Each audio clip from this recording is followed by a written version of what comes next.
I'm actually excited to start this stuff. I've missed doing a bit of suspension surgery. Really happy to be working with Lynne again. Excited to start a new chapter. Lynne and I worked for about 6 or 7 years, I think, at Run Your Event Centre together and did lots of Brachycephalic Airway stuff. I've had a bit of a break while Lynne's been continuing to develop her skills, so she's probably really very much going to be leading this. As far as the service goes, and I'm going to be learning from her probably because I haven't done it for a while. But we're excited to be able to help, and I need to kind of admit from the outset I've got a confession to make. This is my dog. So I do have a personal connection to these guys. Luna's been with our family for 8 years, and I actually wouldn't have her if it wasn't for Lynne. She came through at Raniora with a slightly iffy breeder who, at 6 weeks old, who didn't want to pay a very small amount of money for a very small procedure and said they were going to take her home and shoot her. How anyone could shoot a pug puppy is totally beyond me.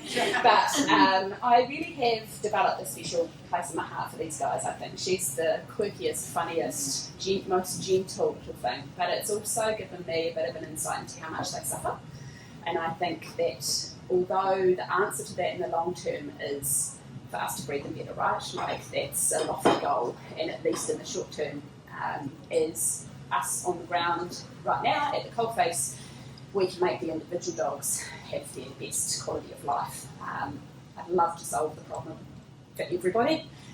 We can't do that, but we can try and give those individuals that we do see the best quality that they can, and I think that's where both Lynne and I come to from with trying to help these guys out. So we'd like to acknowledge that both of us know what it's like to be in busy general practice. There is so much that you guys have to cover, and if you're seeing a brachycephalic dog for a consult for its ear infection or whatever you're seeing it for, and you can hear that that dog's not breathing well, that's a big thing to tackle in a 15-minute consult, right, when you're trying to see the patient for something else. So hopefully we can provide some support with client education and we've got some ideas about nurses being involved in that process, and we'll talk about that a little bit more later. So a little bit of an outline for tonight. We're going to go through some anatomy and physiology. I'm going to do a wee bit about anaesthesia for assessment. I'm going to try to keep that really brief. I'm such an anaesthesia nerd at the moment. Just bust me if I'm going on for too long, please. Don't tap on the shoulder. We're going to talk about some diagnosis and surgery stuff, and then how we can help. So I think I'm going to hand over to Lynne now. Thanks, guys. So, brachycephalics. The name is Greek originally, from brachy and cephalos, which is short head, basically. We determine that by the width versus the length of their head. And a true brachycephalic is over 80%, so the width and the length as a percentage is 80. And so actually there's quite a lot of breeds that are included in that. We usually just talk about the extreme bracchies, which can be up to 99%, but actually I would like to challenge that, because I think they go wider head than they are long, and I really want to find one that's like wider than it is long. That's just like a little pattern, I think, for me. So we usually just talk about the extreme bracchies, which is our French bulldogs, English bulldogs and pugs, but certainly we do see other breeds that are affected as well, and it's anything from boxers. Some Rotties, I think, are getting quite short now, and there's the Boston Terriers and the Pekingese and lots of other stuff as well. But mostly we're just going to be talking about those extreme bracchies. So global trends, we all know this, like it's been a huge, great big increase in the Frenchies mostly, but also the pugs and the English bulldogs, but the Frenchies have just gone absolute world to storm. In the US, there's still the third year in a row where they're the #1 breed in the country, which is still the same as it was last year. It's still, there's over 110,000 registered purebred Frenchies in the US. The UK are doing better. Their numbers have dropped now, and they've now gone down from being the #1, and Labradors have again taken over, which is great, because their breeding standards have improved and there's less breeding of the really extreme dogs.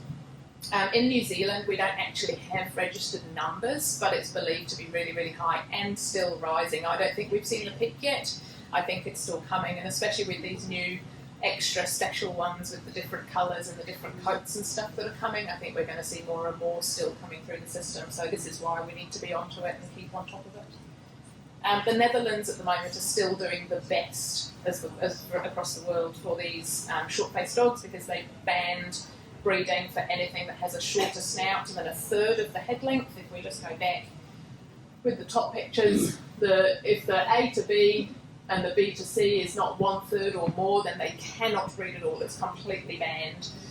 You have to have a licence to ban between 30 and 50%, which is all of the extreme brackies, so that they have to improve the breed standard. And only if it's over 50% of snout length or muzzle length can they breed just normally. So that's across the world. There's still a lot. So straight into the anatomy, and I think we all know this. You guys have probably all seen this picture. It's an amazing picture. I wish I'd drawn it, but good on the person that did it. I've borrowed it for tonight from the Cambridge website, but it is available on the internet all over the place. So there's lots of stuff that the actual anatomy comes down to. The stenotic nares, so the nose, the nasal turbinates. So you've got to remember that with these dogs, what we've done is we've bred their skull. That's the only thing that we can really breed to change. We've bred that to be shorter, but in doing that, we've fit all of the same structures into a much smaller head. So they still have the same amount of nasal turbinates as a normal Labrador or even a Greyhound, but it's just been squished into a tiny little space. Elongated soft palate, that's kind of another little bit of a pet peeve of mine. I don't think these soft palates are actually elongated, I just think they're normal. They just don't have a normal head that they fit into. I think they become longer as they go through progression and changes, but I think they're actually just a normal size, just the head isn't. But that's just a me thing. Macroglossia, this is quite a cool thing. It's not cool for them, but it's quite cool because they have the same size tongue as a normal dog. So a pug would have a Labrador tongue in their head. But not just that. It's wild. They have 10 times more mass in their tongue than a Labrador tongue. So not only is it the same size, it has more density. So it's less floppy as well. So it's thicker and bigger. So it's just crazy. Pugs are the least affected of all the extreme brackies of these, but they all have macroglossia, and there's nothing we can do about that. It's just one of those things. Hypoplastic larynx and trachea, we do see that occasionally, but not as much as the other things that we see. There's not a lot that we can do for those either. In the really extreme hypoplastic tracheas, maybe some of the specialists might try and stent those, but there's heaps of complications with those. Not a great place to be if you have that. So this is just a CT to kind of try and demonstrate the difference between, I think it's a Labrador and a pug. When we look at these slices, we can kind of see the difference. So a normal Labrador, I've kind of tried to do it so that they're about the same dimensions, so the brain is the same size on each dog. Obviously you can't change brain size, otherwise you wouldn't have a functional dog. So they've just changed everything else as we've bred them. So we have a nice big beautiful normal frontal sinus in a Labrador. The pug's is about the size of a pea. Normal nasal turbinates, all squished into this silly little space under the brain, not in the nose. There is no nose. It's all just tucked in under the head. Nares you can't really appreciate. Tongue, it's the same size. It's just been squished into a smaller space. And then again, the normal palate. And again, I think if we look at it, we could say that the palate is about the same length. It's just falling down the back of the throat because the head is so foreshortened. And then we start getting secondary changes, which we're going to go into, but the palate's all thickened. The larynx is somewhere in this soft tissue mess. I think this is probably oropharynx, this little bubble of gas here, but yeah, there's just lots of changes. Can you imagine trying to breathe through your nostrils here and it getting stuck, and then trying to breathe through your mouth and it getting stuck? These guys have obviously, for the CT, tried to provide it with more air. It's just not going anywhere. There's no flow, is there? So noses. This is the first thing that we see as these dogs come through the door. And again, this is a standard picture that's on the internet. There's lots of different ones for the different breeds. There's French Bulldogs, Pug ones and English Bulldog ones. They're all about the same, really. We have apparently open nostrils, but I think if we look at a normal Labrador nose, that is not normal and open. Like, even if we're classifying this Nares as normal, it's not. So I think we need to appreciate that too, that even a pug with a good nose, it's not good. It's still abnormal compared to a normal dog. But then we do need to be grading these. We need to appreciate how much airspace there is. And it starts with the axial sides, or the side towards the midline, where we start getting narrowing. And this is mild because it's a little bit narrow in here, but it is still open. And then we also still have a little bit of ventral meatus where you can get air in. And then that closes down, so we lose that axial surface where we get any airflow, and you're just breathing through this tiny little ventral hole. And then obviously onto the severe stenosis, which is where we have virtually no airflow. And you hear these dogs coming, like you can hear them snoring and snorting into the building or around the park or wherever. Like they just can't breathe through their nose at all. And we do see them from really young having pretty bad noses. And these can progress as well, they can collapse further, but they can start pretty bad. The thing that we need to know about noses is that about 75% of our extreme brackies have a degree of stenosis. So starting from here, and I think most of the ones that we see are mild and moderate. We do see some of these, but not many. I don't know that I've ever seen a normal, what I would class as a normal. They must exist, but they're pretty rare. And we know that the degree of stenosis is a risk factor for the degree of the BOAS that we're going to get. So the severity of how bad the stenosis is will tell us how bad the severity of those breathing issues are going to become. So this is why this is so important at an early age, to try and be recognising how bad these nostrils are, because it's going to give us an idea as to how bad it's going to progress. And we can do something about it, which is good. So clinical signs, and this can be quite tricky, and some clients can get a bit confronted and a little bit, you've got to be a bit careful with how you tread with this, I find, with people, because I found when we were being taught to be vets, and we're always taught to lead with open questions and let the clients tell us what the problem is and all the rest, but I just don't think that works for BOAS, because these clients think that this is normal. They don't appreciate that the snoring and the sleeping on the back and everything is not normal. And so we need to lead them down that path of answering those questions gently and reminding them that maybe a happy pug sleeping on its back, snoring all night and waking up 10 times is not okay. So I usually use quite closed questions with my brackies. You know, are they loud all the time? Do they always snore every night? Do they sleep in funny positions? Can they run around like a normal dog, or do they get really panty really early? When you take them to the dog park, do they have to stop after a few minutes, or can they run around like the Labrador? And I've definitely seen brackies that can do that. They're amazing. They're incredible. They're nearly always really nice and lean and really fit. But they still usually have something else, like they'll snore at night, or they have to sleep on their back, or they have to sleep propped up. There's nearly always something else. Open mouth breathing.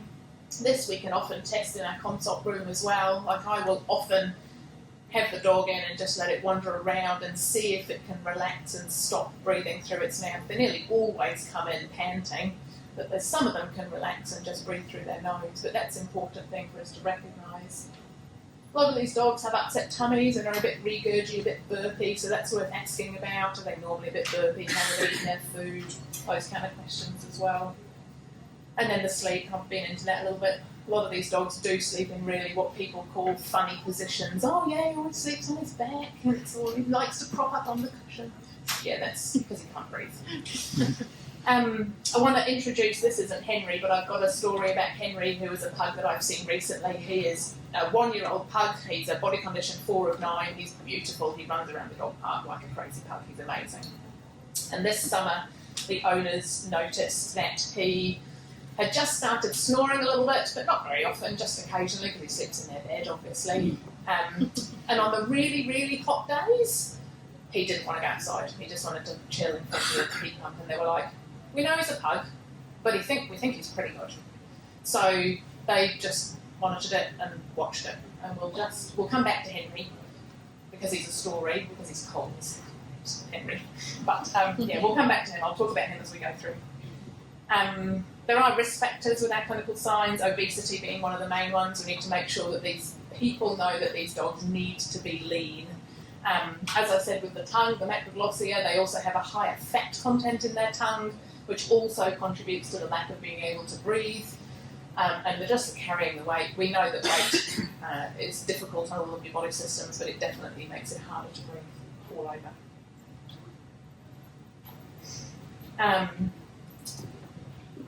When we're trying to actually diagnose these dogs and decide which ones actually have clinically relevant biomass and which ones are just a happy pug or a happy Frenchie, I try to just listen to the stories and guide my clients down those questions and get all the quirky things, and they often get a bit, they try to laugh it off or make a bit of a joke of it, and that's okay, you've already got the information because they've made a joke of it. I do see dogs like this where they're sleeping with their lips pulled right back, and that's just because they're trying to increase their breathing through their mouth. They're kind of sucking in air, so that's why I kind of put that picture in. I definitely see dogs sleeping like this. I definitely know of dogs that sleep only on their back, and that's because the pharynx sits in a different way and they can often breathe a bit better that way. Or with their tongue hanging out, that helps too, doesn't it? Because they're usually quite big. And I definitely know of dogs that sleep with themselves propped up. They have to prop themselves up to get the better position. They've figured out ways to try to relax and have better airflow. But I certainly know a lot of the dogs that just can't sleep. They don't get good night's sleep ever. And they're often the ones that come in and they're a bit grumpy. Because most of these dogs are beautiful dogs, right? But you try and do anything with them and they just kind of stress out and pant and they get really upset about it. And it's because they have zero tolerance for handling and they can't cope. So I talk about all of that with the clients. I usually let the dog just wander around the consult room, like I said, see what they're doing. And for me, all I need to hear is the odd soft palate gurgle, and I'm happy that I need to examine that dog further. Or I can see his nose is really terrible, like there's minimal airflow through the nose, and I'm happy to push that discussion down the path if I think we need to investigate this further to see where we're at and make a decision once we can examine it, examine the palate and examine the larynx and decide from there. And most of the time, if I can explain, we're going to go into it, I can explain the pathophysiology of that and why this disease is progressive, most clients are more than happy to undergo that and have a look. If we're still not sure at that stage and I haven't heard a gurgle, there are other tests that can be done. We can do functional respiratory grading tests, which is an exercise test. We grade them before exercise, we run them around for 3 minutes and then we grade them again. I've never needed to do that, but it is certainly a test there that we could potentially start using a bit more for these really lower grade ones. And that's on the internet, you can find that, that's easy, but you just have to trot them around. So someone has to be fit and run for 3 minutes, and then we just reassess them.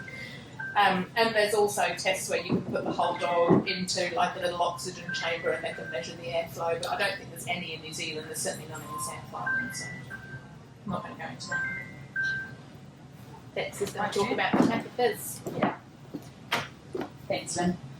I'm just feeling increasingly guilty for having a pug again. She got hair away surgery when she was 6 months old, and she's a body condition score of 4 out of 9.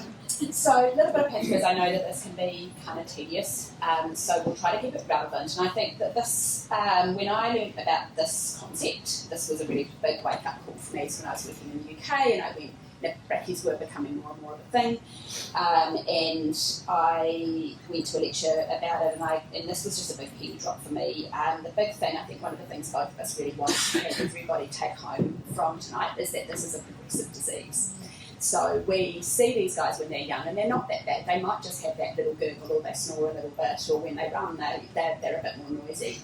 But this problem gets worse with time, and there's a point where we can intervene and it's relatively simple and straightforward and low risk, and then they get to a point where the intervention is much more risky, the anaesthesia is much more risky, the recovery is much more difficult. And so what I'm hoping to do by doing just a wee bit of this is try to get your head around why that's the case. So there is a teeny bit of physics. The diagram down the bottom demonstrates what's called Bernoulli's principle, which is the principle that when air or water, or liquid or gas, I should say, flows through a pipe, if that pipe gets narrower, that liquid or gas has to flow more quickly to get through the narrow point, right? And that faster flow results in some negative pressure inside that narrow point, right? And so there's a suction force on the walls of the pipe. It's the same principle by which airplanes work, right? We've got the curved wing on the top. The air has to flow faster over the top than it does over the bottom, and there's a suction force generated on the top of the wing, and that's why we can fly to Europe and lovely places like that, thank goodness for Bernoulli's principle. So that's what is happening in these guys' airways. This is this beautiful, well, it's not a very beautiful picture, is it, of the tug again, looking at the space that we've got air to flow through. It's not very big, right? We've got multiple narrow points. We've got narrow points at the front where the nostrils are, but the big one that's really progressive is down the bottom here where the palate is. It's thick, it's long, and it's obstructing the opening to the larynx. So over time, that negative pressure results in those tissues sucking inwards, right? And that's what when we're talking about laryngeal collapse, that's what we mean. And Lynne's going to take you guys through how to recognise laryngeal collapse, what it looks like when you look down there, so that you can appreciate what you're seeing when you've got a Frenchie or an English Bulldog in for a spay. You can look down there and confidently say, this is what's happening with this larynx, and I can see what's going on with this dog. So yeah, big thing for me was appreciating that it's progressive, and earlier intervention is then going to make the solution much easier. And there's definitely a point where we can't achieve nearly such good results for these dogs. So, and it'll take you through that later.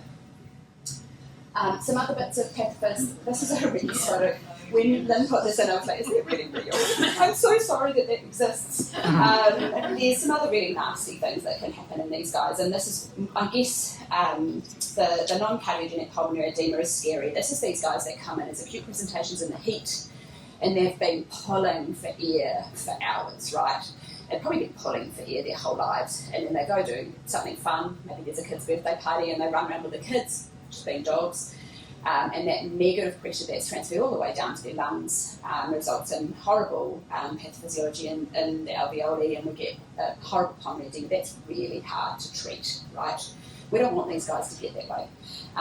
Sleep apnea, Lynne already talked about it a little bit. These guys are just probably like my husband who has sleep apnea, chronically, intermittently hypoxic and back to reoxygenating, right? That's not very good for your lungs to constantly be going through, I'm hypoxic, or I'm getting more, my oxygen levels are dropping. Eventually a signal gets to my brain that I need to wake up and take a big breath. And then we're suddenly reoxygenating again, so we're kind of fluctuating between these states. That can cause chronic inflammation in your lungs. It can affect your liver, that low-grade hypoxia all the time. They've got a really, really significant risk of aspiration pneumonia. We'll go into a little bit more of the GI stuff as well.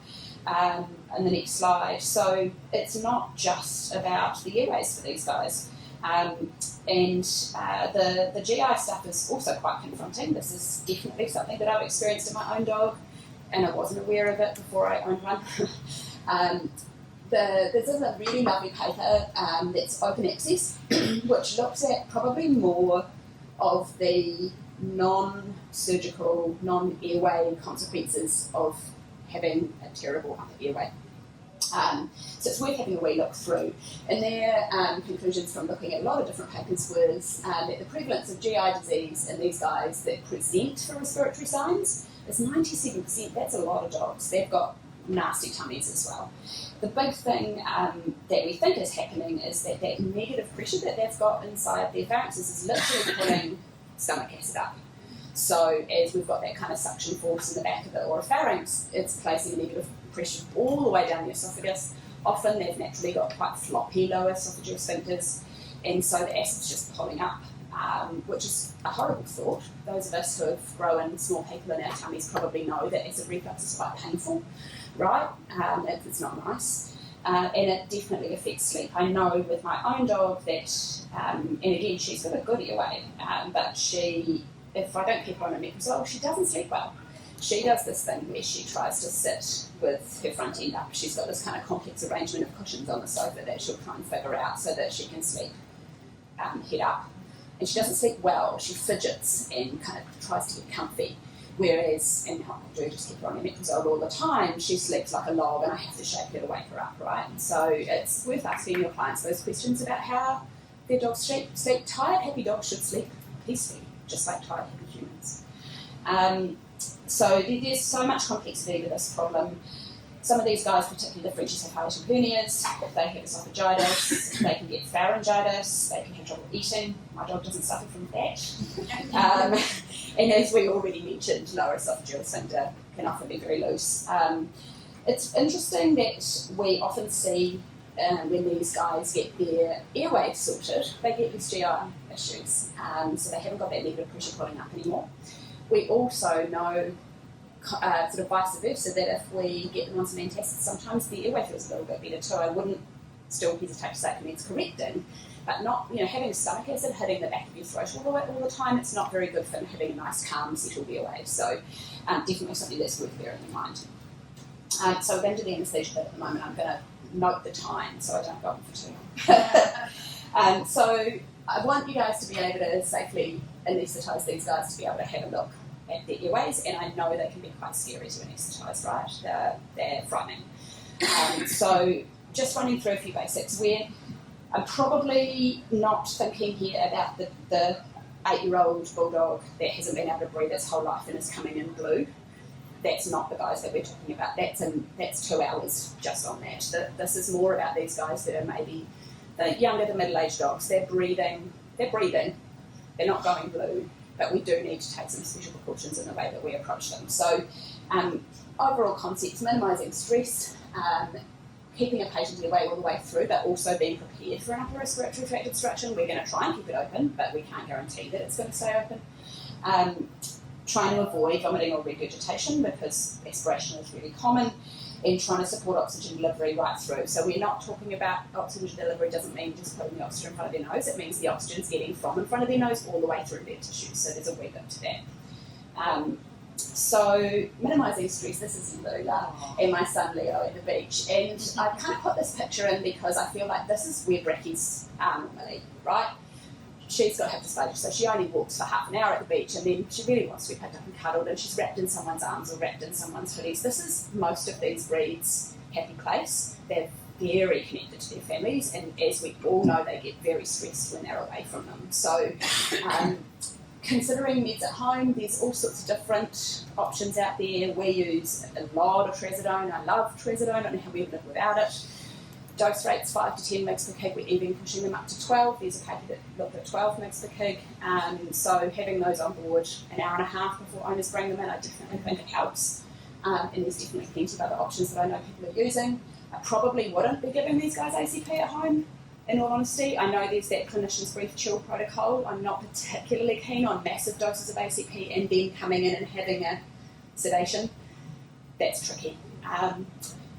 Avoiding extended periods in clinic stressing out. So I know this is difficult, you're busy, there's lots going on, but these guys ideally want to be in and into their procedure pretty quick. We don't really want them to be sitting in the kennels or the prep room, stressing out and getting edematous airways for 3 hours before they go to sleep. So working out a way that you can make that work. These owners are dedicated. If you ask them to sit in the waiting room with their dog until you're ready, they'll sit in the waiting room. Do you get what I mean? So use your owners in this situation to make your life easier. Send them around the corner to the cafe, and they can just sit there until you ring them and you say that you're ready. Okay. Consider the owner being present for station and recovery. I'm going to talk about this a little bit more later. I know that's a challenging concept for some people, and all the stuff that I think we all do anyway. Gentle handling, minimal restraint, putting some EMA on their arms, restraining a brachycephalic for an IV is a nightmare. Really good analgesia. Having a fan, go to Kmart and get a desk fan. For some reason, it seems to hypnotise these dogs sometimes, just blowing a fan on their tiny little squished brains. They seem to like that. And having some company. If you can have them have a person, even if it's not their owner, we know they love cuddles. Keeping that patient airway. This picture is up again, this is such a good one. But one of the things I wanted to point out is just this part's obviously in for its scan, and you can kind of see that the bottom of its neck's flat. It's on the gantry for the CT scanner, and you can see that kind of pushes the tongue further up and closes this off more. So just keeping that in mind with these guys. I feel like if you can possibly manage it, these guys should not be left alone once they're pre-meted, right? Because this happens, and all of the muscles relax, and they're going to lose their airway. When they're conscious, they're working quite hard, as Lynne already pointed out, like the pulled back lips, the curled, pushed out tongue, all of the muscles in their soft palates are working to try and keep everything open. Once we sedate them, we lose those compensatory mechanisms, and all of a sudden everything's floppy, and they sit down like this, and the airway just literally disappears because it was only 2 millimetres across in the first place. So having someone with them, having a backup plan for the airway at each of your stages, so right through pre-med, induction, recovery, what's your backup plan? If this dog suddenly can't breathe, everybody knows what it is that they're doing, and you've got the gear there to manage it. Rapid inductions, so normally I'm totally with taking your time, right? It takes almost 2 minutes for a full effective wee bolus of propofol, so we're sitting there and we're getting away with the lowest dose we can. Not so keen on that in these guys. Pick your dose, make it reasonable, because we want their airway secure fairly quickly. We don't want to wait 2 minutes for that mill of propofol. Oh, still not really sleepy enough for me to chew, let's do another bit. Before we know it, it's been 5 minutes and we still haven't got an airway.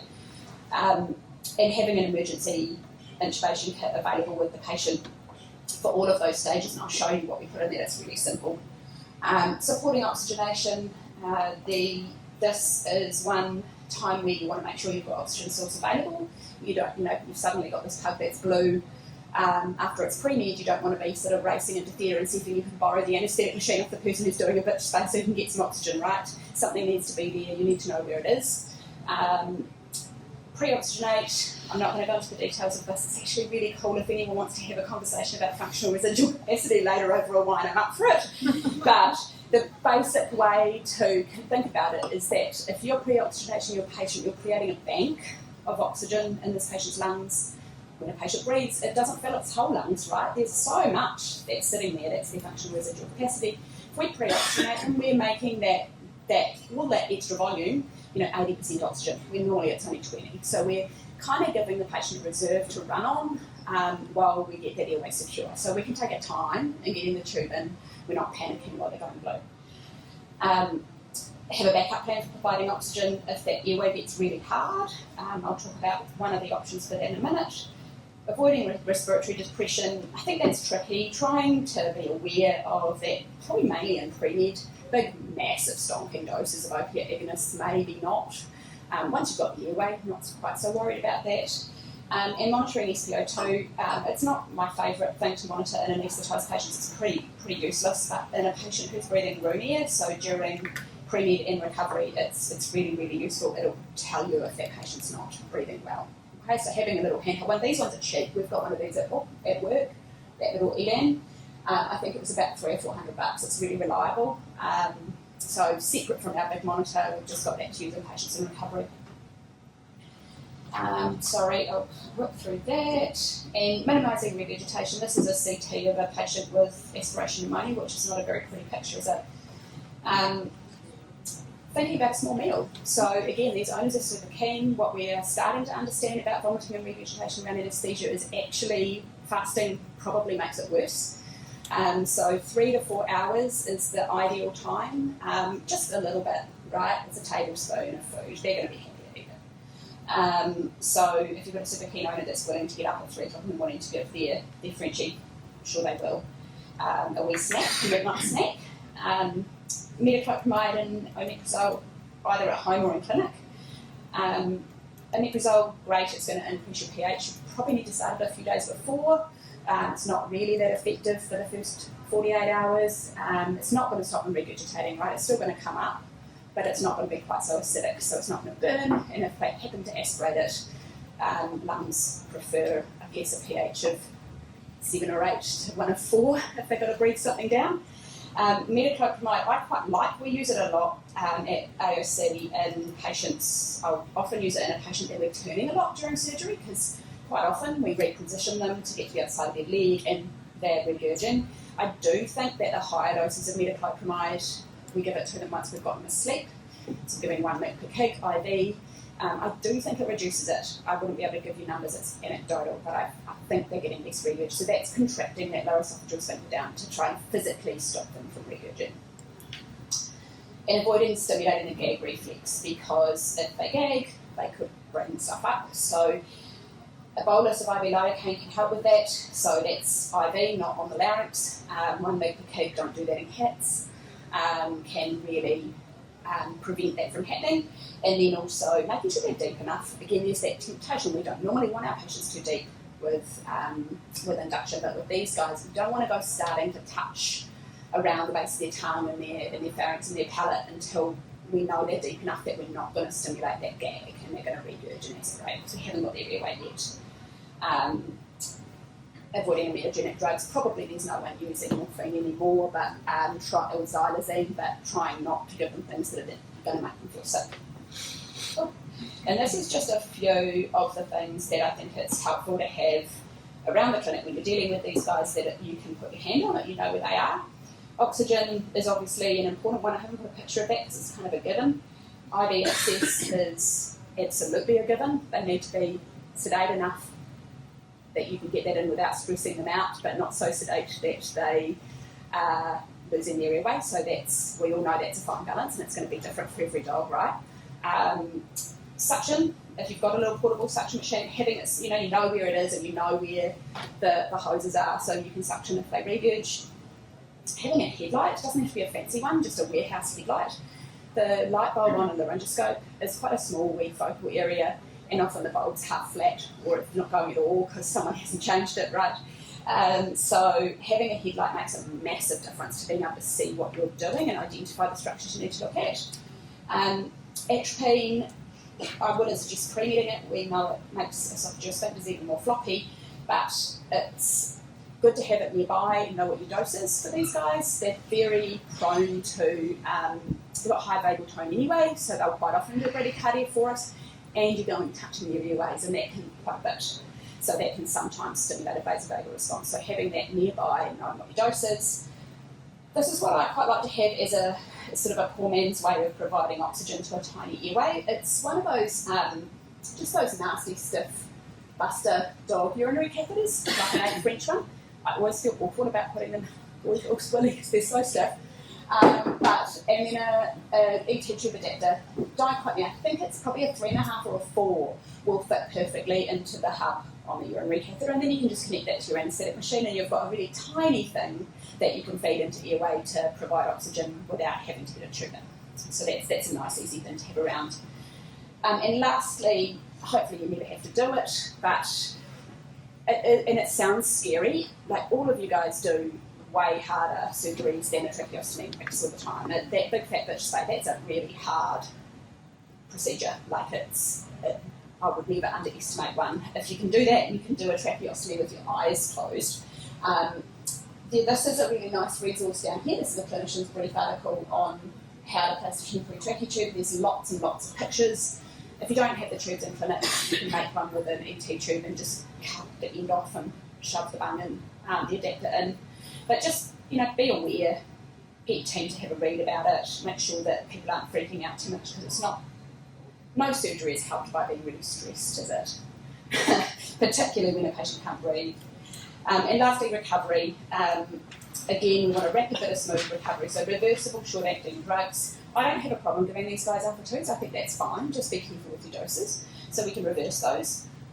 And something in the background to keep them calm. So if they're not having surgery, I think butorphanol works great, right? It's lovely and sedating and it makes them feel really nice and calm. I wouldn't be comfortable with it for anything surgical, but I think if you're just sedating them for an airway exam, perfect. And then you can reverse your other drugs. I probably avoid the benzos because they tend to get rough, bumpy recoveries. I probably prefer not to use Alfaxan because, again, rough, bumpy, scaredy recoveries. So, propofol as an induction agent, maybe a low-dose alpha-2 and some butorphanol would be a nice way through for most of them.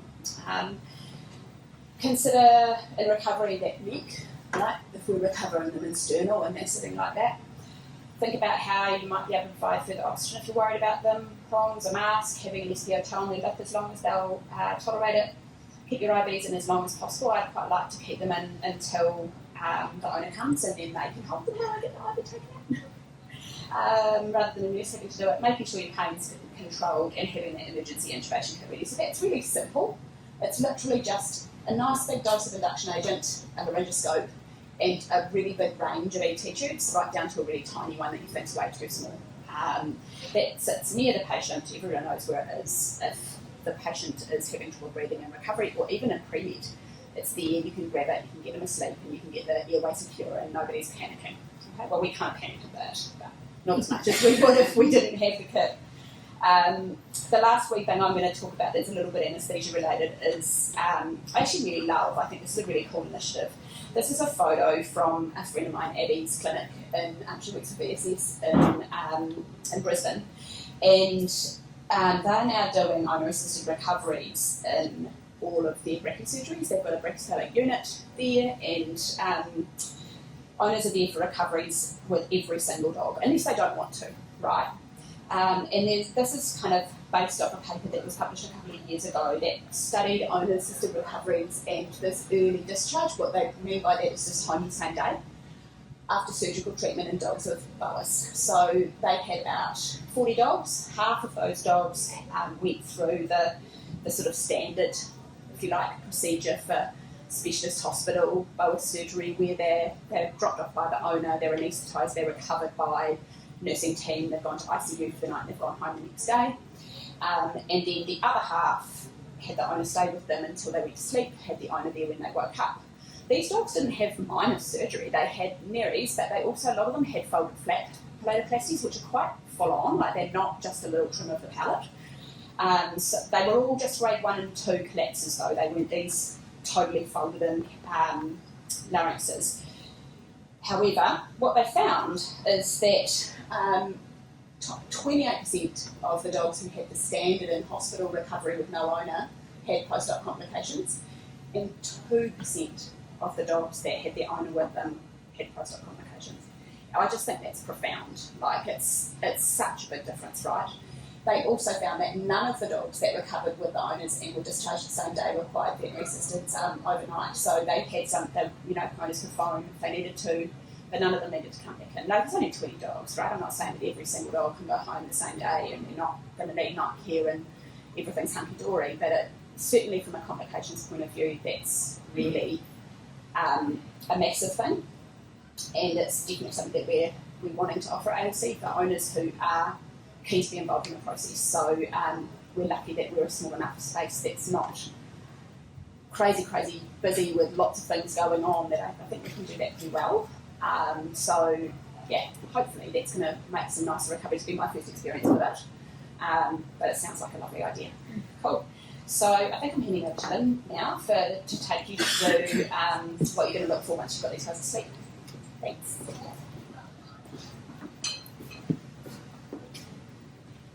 So like we've said, BOAS is a progressive condition, right? We start with normal-ish anatomy for these dogs, which is very not normal, and then the disease progresses until you get dogs that can't breathe in a normal day-to-day life. And that is the progression of pretty much all of these dogs. There will always be a different time frame for every individual. Like I did a pug's airway the other day, and he was 9, and he was incredible. Like, he was minimally effective and had been forever, but they just noticed a change, and so we got it done, and it was great. But most of these dogs follow a pretty similar timeline of progression over the first few years of life. So what I would really like you guys to be doing in any time that you knock any of these dogs out for anything. They can come in and they need sedation because they need x-rays, or you're going to stay or neuter them or whatever.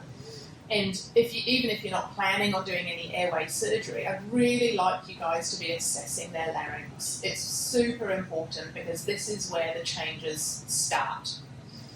So just looking at our anatomy, this view you guys have seen hundreds, probably thousands of times, right? It's a normal airway. We're looking down the black hole, which is obviously the trachea, which is where your tube's going to go. You've got your epiglottis in the front. The vocal folds, that's quite important to recognise what they are. And I find I do use a laryngoscope, but normally just as stuff to hold stuff out the way rather than for its light. I do like a head torch for these as well, just so that we can try and identify and make sure that we know what we're looking for. So start now and start with your Labradors so that you're looking at them and you know exactly what it is. Like, name everything while you're looking at it. Because what we find with these bracchies is they get laryngeal collapse. And it starts with the saccules. Now they're just next to your vocal folds, there's little saccules which are like little pockets. And the first thing that happens with these negative pressures is these pockets get turned inside out. And this is grade 1 collapse. When they've been turned out inside out, they've had enough negative pressure that these pockets have been flipped inside out. And when that happens, that never goes away. They just progress and get worse. So the fact that we've got everted laryngeal saccules means that we have clinically relevant BOAS in this dog. Probably early, if that's all you've got, but it is clinically relevant, and this is where we want to try and catch them if we can.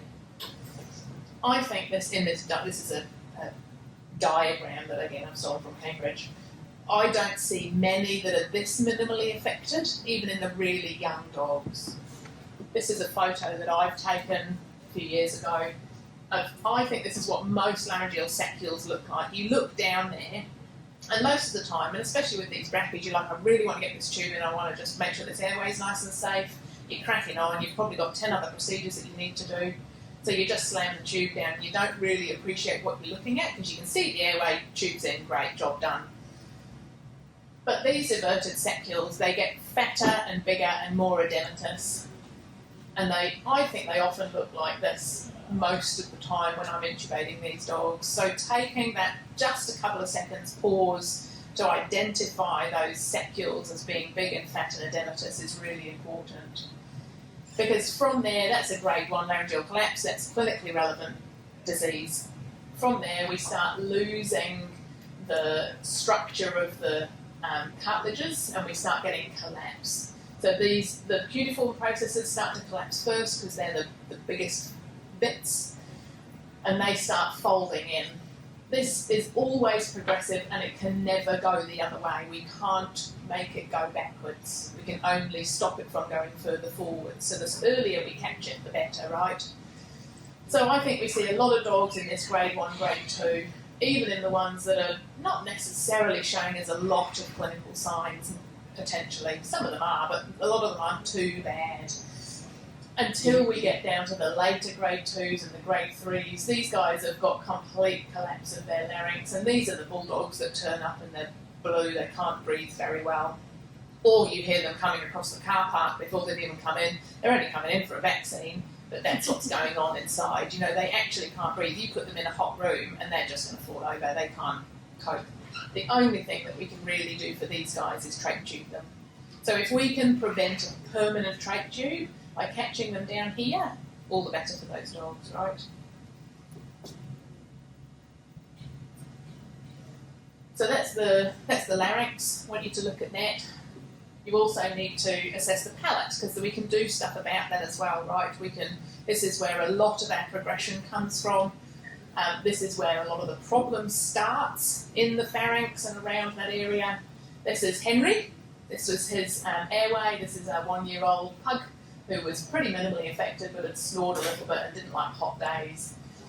So obviously we need to examine these under anaesthesia or sedation. Even if they're sedated, I like to top them up to anaesthesia because I want to get an airway tube in. Even if I'm only going to be doing x-rays or something different, I always like to have these guys intubated and on oxygen because it's safer. So what we're supposed to do is measure the length of this palate, right? But every dog is really different, and so that makes life really hard. These tonsils, which in Henry, they were already starting to be a bit red and a bit coming out of their crypts and a bit unhappy. The palate is supposed to be at the same length as the caudal end, the back edge of the tonsils. But we're talking about pugs and Frenchies. Their faces are messed up. Their tonsils don't sit in a normal place, pug to pug to Frenchie to Frenchie. They're all over the show. And I've seen them where one is up here and one's down here. Like, they just aren't normal in any dog. So it's a great guideline, and actually his are pretty good, aren't they? Like, they're in a pretty normal place. But I just don't think we can rely on it as our protocol. We just need to make these decisions on what it actually looks like. This one was sitting right over the epiglottis. The palate was tucking the epiglottis out the way, and there was no oral breathing in this dog at all until I flipped it out the way. And we see that fairly often, don't we, where you've got to pull the epiglottis down so that you can see down into the airway because the palate's just tucking it up out the way. The other thing that we need to do when we're making this assessment as to how long this is how much are we pulling on that tongue? Like, we're going to be pulling that epiglottis forward, which is going to change the positioning. And again, like I said, every dog is different. And I know that Bex has already talked about it. I did have an English bulldog that I could only fit a 4 ET tube in. So just making sure that you have a massive range, like my nurses will know, like they'll get out what they think is the right size for that size dog, and I'll be like, you get a lot more out every time. Like, I always want a lot of tubes out for these guys.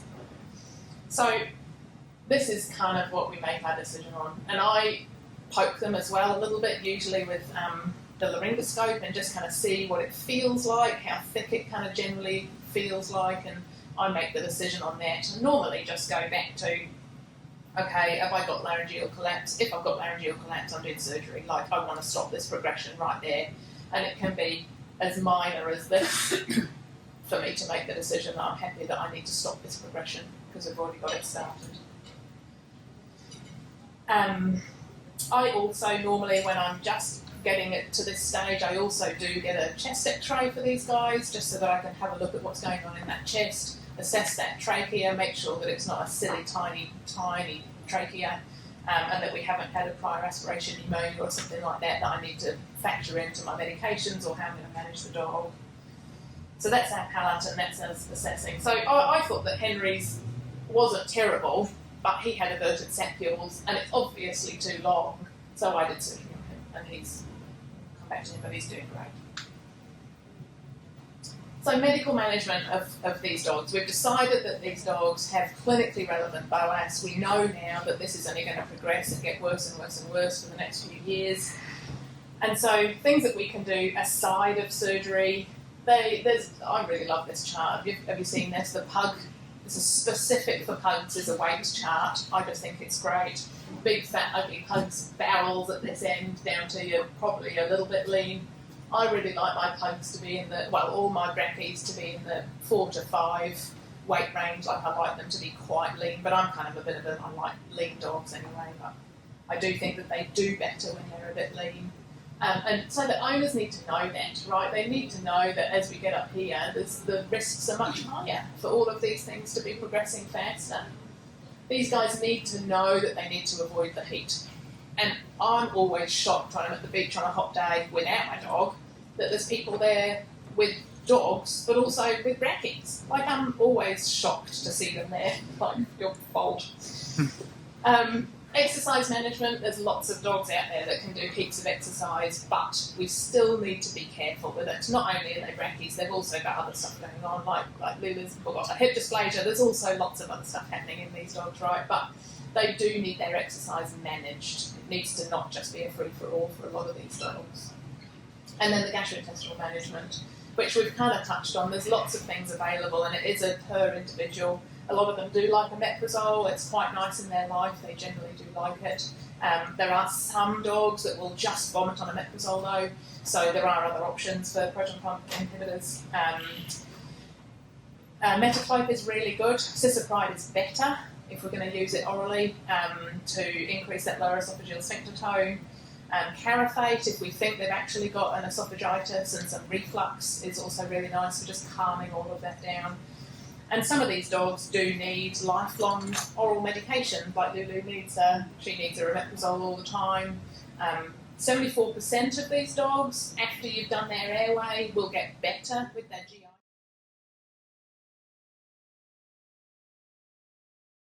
But most people are absolutely fine with it, they just manage it. The dog that I had to do it in, it had its trach tube in for 24 hours, and then the swelling went down and we pulled it and it was fine, but it was quite stressful. I don't really like doing it. But yes, all of my clients are warned about that as a possibility. And like I said, when we get to that grade 3 collapse of the larynx, a permanent trach tube is your only future. Like, there's no way to fix that. We can't make that better. So, normal, standard, cut and sew palatoplasty, which is my kind of wheelhouse.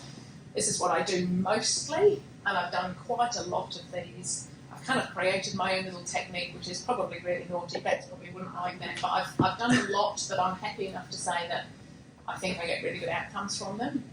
This isn't mine. I haven't got any photos of my own because I didn't know I was going to be doing this talk. But, this is how I set them up. So I'm all about minimal tissue handling and gentle tissue handling. I don't use clamps, I don't use forceps, I don't touch these pellets at all if I can avoid it, because I don't want any swelling if I can avoid anything.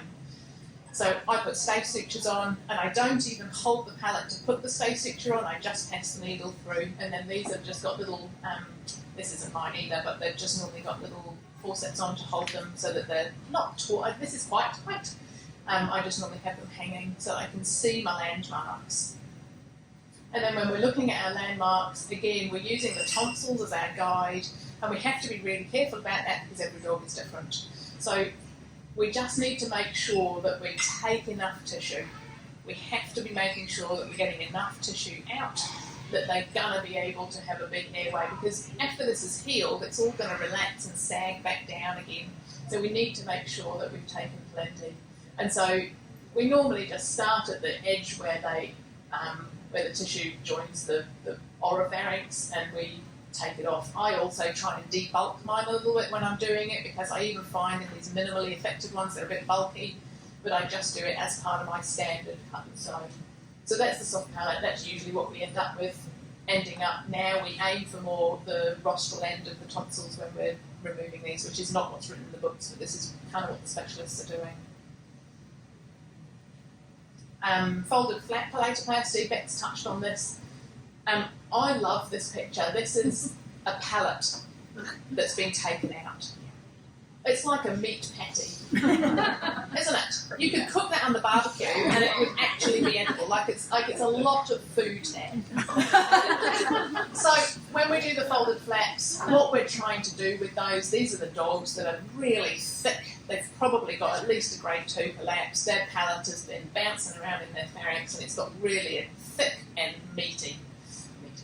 So we take off the entire oral surface all the way down to the nasal mucosa, and then we fold the caudal end forwards and sew it up here.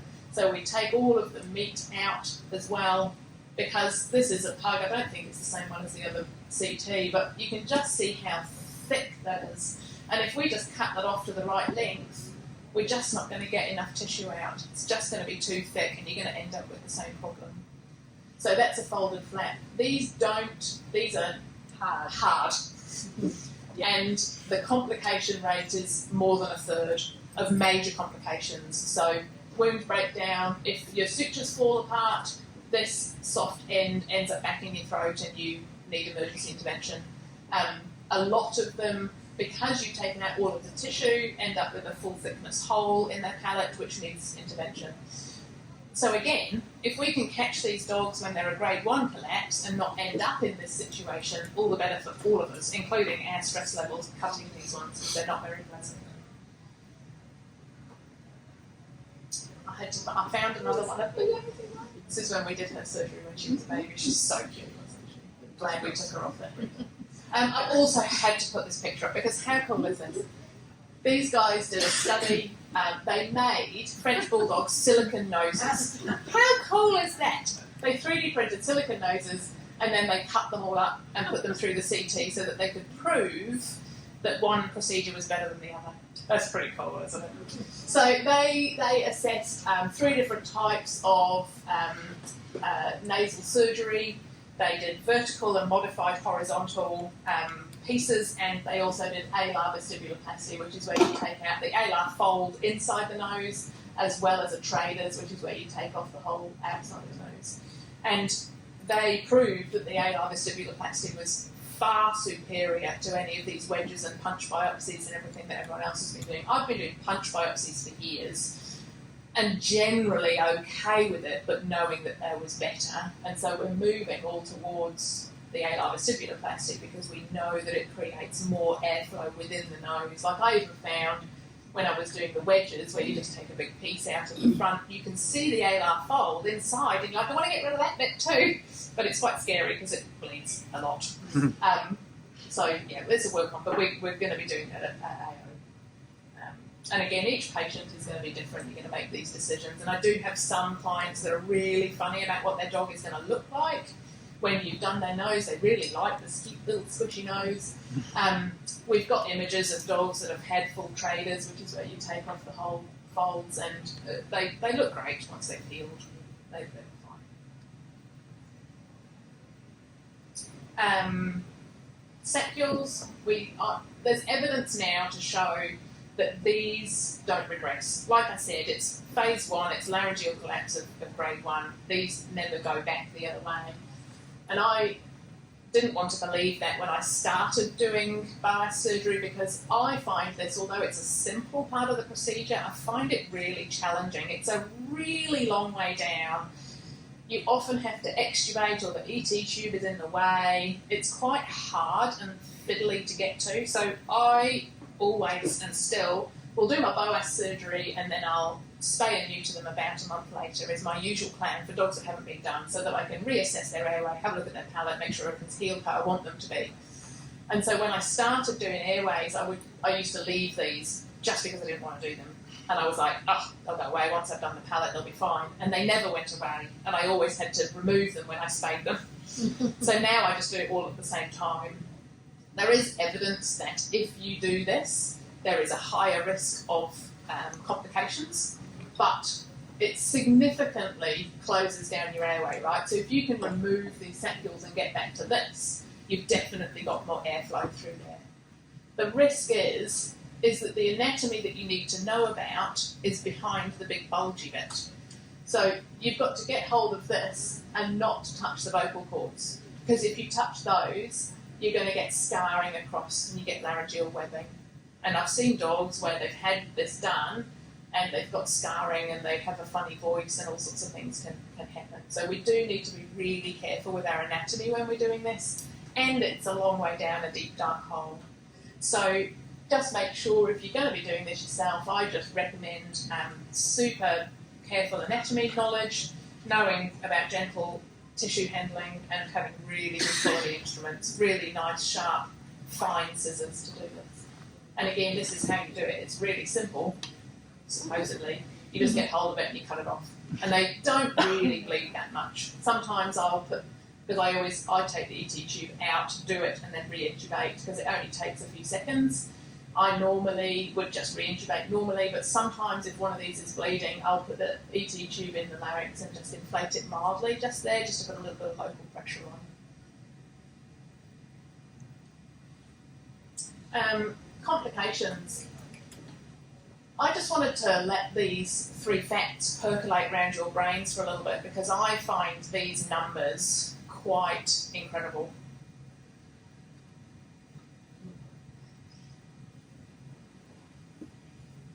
So if you're going to present in an emergency, you've got a 30 times higher risk of a serious complication.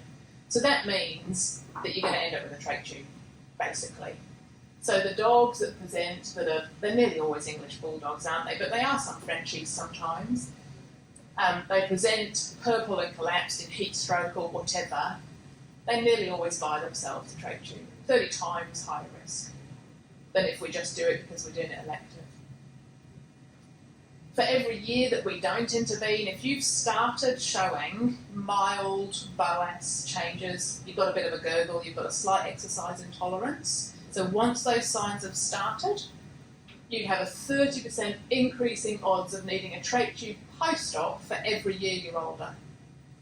So if you've got signs as a puppy, as a 1-year-old, and you've already got a bit of a gurgle, and maybe if you spay them, you have a look and they've already got a grade 1 collapse, if you don't do anything for the next 3-4 years, you're probably going to need to be planning a trach tube when you do something else, or at least be ready for it, right? Because it's a very real risk.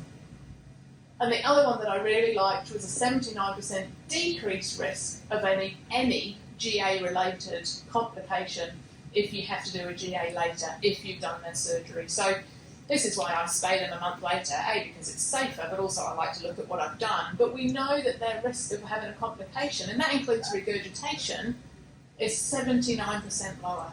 It's a huge number. So again, let's get these dogs in early, fix them, and then they're safer for all aspects of their life going forward.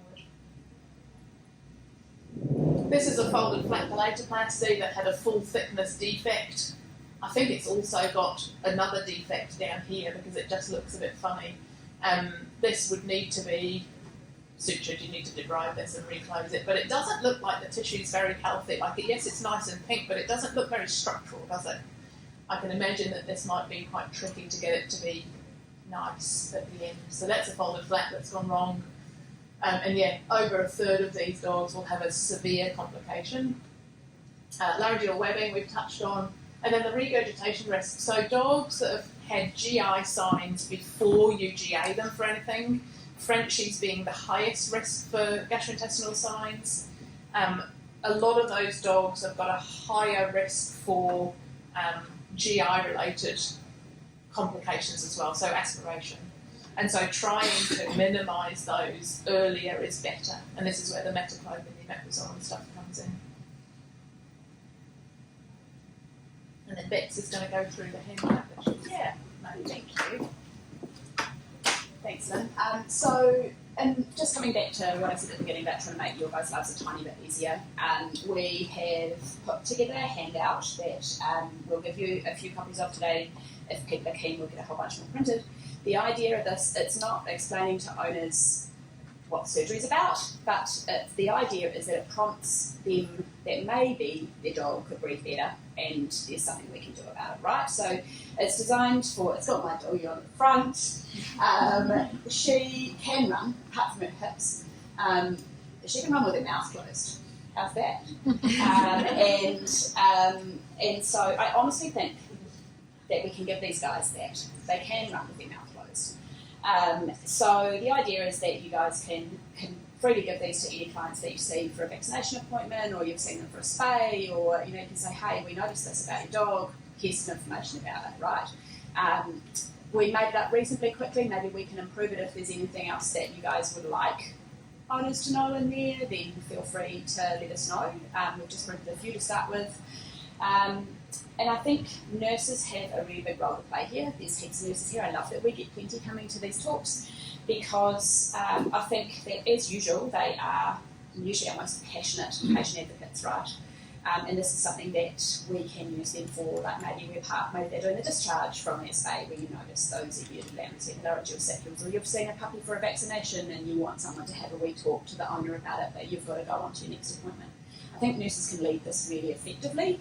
And it's not necessarily giving them all the information. Sometimes it's just planting the seed at the beginning, and they need a little bit of time to come to terms with it because the breeders told them that all pugs breed like this, or all bulldogs breed like this, and surgery's dangerous, and no surgery's even more dangerous. They can also help with weight management, all of the exercise management and heat avoidance and all that sort of thing. So hopefully those are useful to you. Please give us some feedback if you would like some more, or if there's anything else that you would like your clients to know about that. And I think, Lynne, you had a wee story to tell about Henry. Oh, Henry. I forgot about Henry. Do you want to come forward? Yeah. Henry, he's a pretty simple story really, but Henry, I did his airway. The client was quite worried about doing it. He knew that he had a pug, but he was pretty minimally affected. He didn't know whether he should get it done. And I said, look, let's just assess his airway and we can make a decision. And I did his airway. I did his palate and his saccules and his nose. And I saw him back for his post-op check last week. And the client actually just walked into the consult and gave me a big hug. And he was just like, I cannot believe the difference. He said, I genuinely didn't know that my pug was that bad, and I didn't think it was that bad. Like, he was quiet in consult, I heard the occasional gurgle, but he was just like, I've got a new dog. I've got a new dog. I don't know where he is in the house anymore because he's silent, but also he's out in the garden sniffing the sky. It's like it's this new whole lease of life. He was absolutely stoked, and these clients are super dedicated and they just love their dogs. So I think the earlier we can intervene is by far the main thing. And it's such a satisfying disease to treat, right, when you get it early. It's so satisfying. Just one more slide that I added at the last minute. I just realised that we hadn't really talked about what we can do. So our goal, ideally, at the moment we're in a situation where we don't have night care, as you guys know, so we're hoping to be able to see these earlier guys. I don't think I know we're not really set up to be seeing these patients that are genuinely obstructive. I'd love to be able to take this, it would be quite fun. But at the moment, grade 1s and 2s. So you guys are welcome to refer them without having assessed them if you would prefer. Like, you don't have to assess them to refer them. You can just speak with the client, give them a handout, they plant that seed. Next time you see them, how's it going? Ask them the questions that Lynne suggested. By all means, just send them through. But maybe it's some that you've noticed when they've been asleep for something else. Ideally, well, we feel that we're not well set up enough to look after these really sick ones yet. Hopefully one day we will be. We can offer a really calm, low stress environment. We're really lucky, we've got really high nurse to patient ratios, we're a small building, we're a small practice. We've got time to wrap support around clients, we like the high maintenance ones, and I feel like we can do a really good job of supporting them, right? So I think we're well set up to deal with stressed clients, and it's absolutely fine by us for them to be dropped off at whatever time of the day. We already do that anyway. We're seeing, we get one surgery patient coming in first thing in the morning. We don't get all of them in at the start. One comes a bit later, so they have to spend less time in the clinic, right? It's less stressful for the patient. So that's easy. We can do that. We can have nurses sitting with them as long as we need to, and we're happy to have owners sitting with them too, and I'm really interested to see how that's going to go. Short stays, same day discharge, hopefully we can get them out in and out pretty quickly. We obviously want to make sure they're safe to discharge, we're not going to kick them out the door, but the sooner we get them home in their own environment where they can rest and not stress, the better. I again feel like we're pretty compassionate with owners. We can talk to them as much as we need to. We'll consult with them for an hour, usually before surgery, and there's plenty of support. So all our owners get a phone call the night of surgery for the ortho procedures. That's going to be the same with the brackies. Whatever support they need, we're happy to do that. And we're happy to talk to you guys at any stage about any of this. So if you want a phone or an email, we can make time for a phone call if you've got lots of questions. Genuinely enjoy speaking to all of you, and lots of faces that I know, probably lots of faces whose names I know but I haven't met you. So if you know me via emails or phone calls and I haven't met you, please come and say hello. It's nice to put faces to names sometimes. Cool.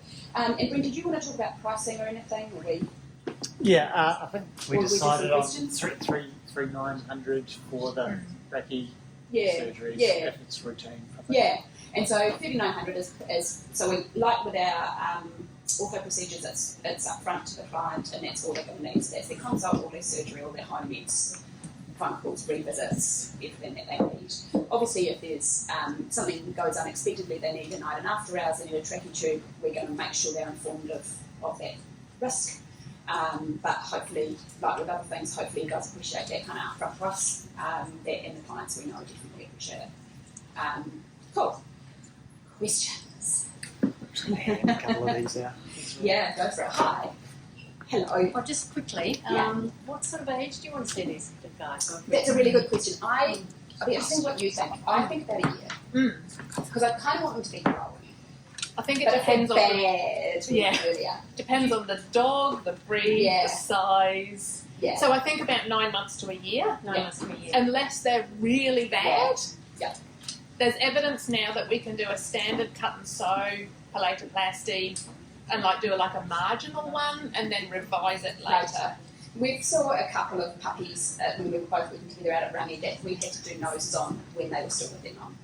They were so bad that they genuinely couldn't suckle because they couldn't breathe through their nose, so they couldn't latch, right?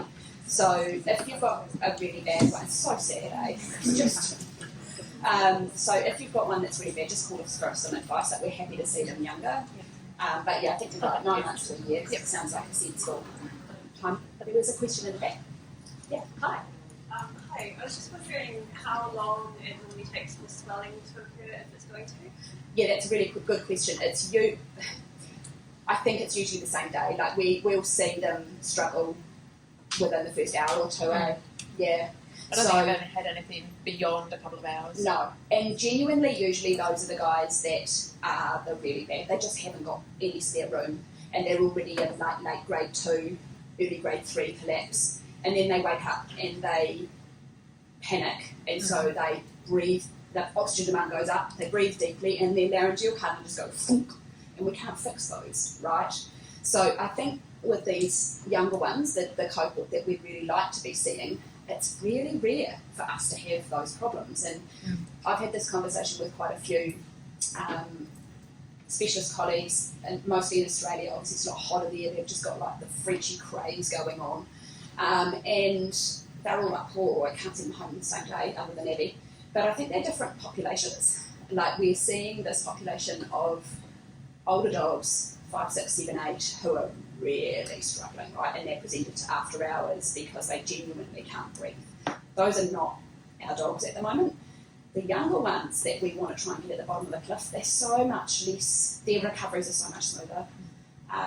And that's nice for the dog too, right? We give them a better life when their procedure's much less stressful, it's less expensive for the owner. The ones that wake up and get a bit panicky or sit and bark and whine, I try and get those out the door really quickly because I don't want them doing that. I just want them to sleep.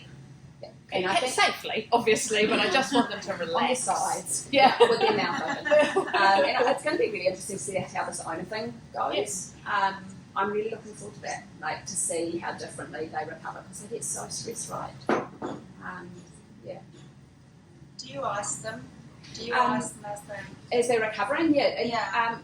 It'd be interesting to hear Lynne's point of view. I haven't done this for 3 years because I've not been doing soft tissue cases. We used to have, those plastic ice lollies? Yeah. Yeah, that you get them in a bag and You can fill plastic blood outside. fingers, I think.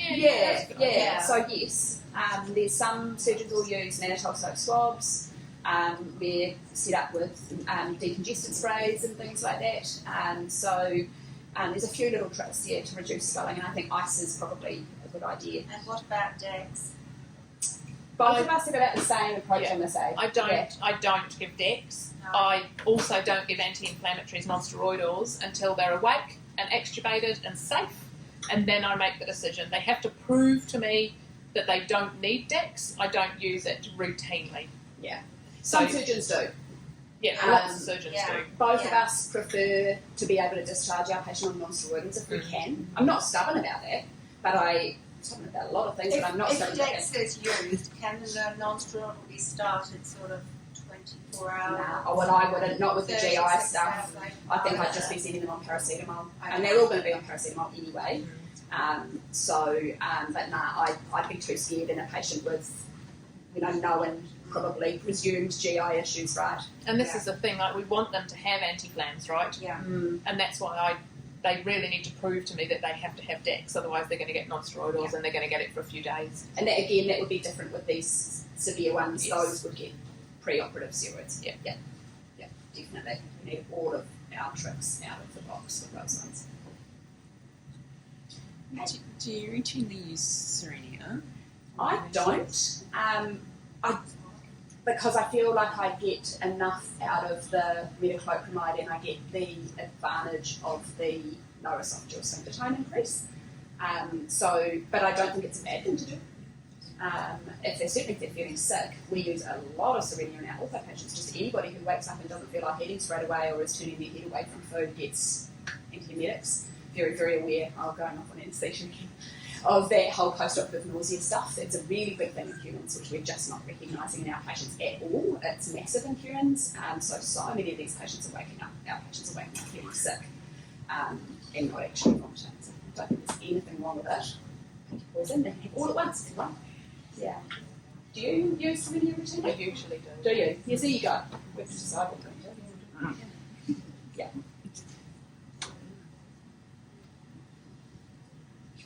Any more questions? It has a bandage. Yeah, it's one of the thing tricks, now. eh? Yeah. It's a tool, Yeah. isn't it, for some patients? Yeah. I think the other thing that I've seen people do, which sounds scary, is like hang them by their necks, either on a drip stand in recovery or to the top of the kennel, just so that they've got their mouth open and drop down. AOC they've got like a brachy rack. Yeah. We just got one. We're excited. Oh, a 3D printed one. Yeah, That's so cool. you want the files open. Yeah. Brett's department. He's the tech guru. Greg's listening now, he's like, hang on, I just had 3D printed. All Yeah. We're like, don't know what that's about. No, we just, to get ourselves up to be able to offer this, we just got one of the stands, which I've never had before. I'm quite excited about using it. I'm just used to hanging them from 2 drip stands. So, but yeah, I think if you can get them to rest on their side, they're probably safer, but they're blooming stubborn, eh? They know You their can't tell own. them what to No, do. they know their own minds. Yeah. I think the bandage, as much as anything else, keeps their tongue out. Cool. If anybody's got any other questions, feel free to come and ask one of us, or give us a ring, or drop us an email. Yeah. Thank you. Right.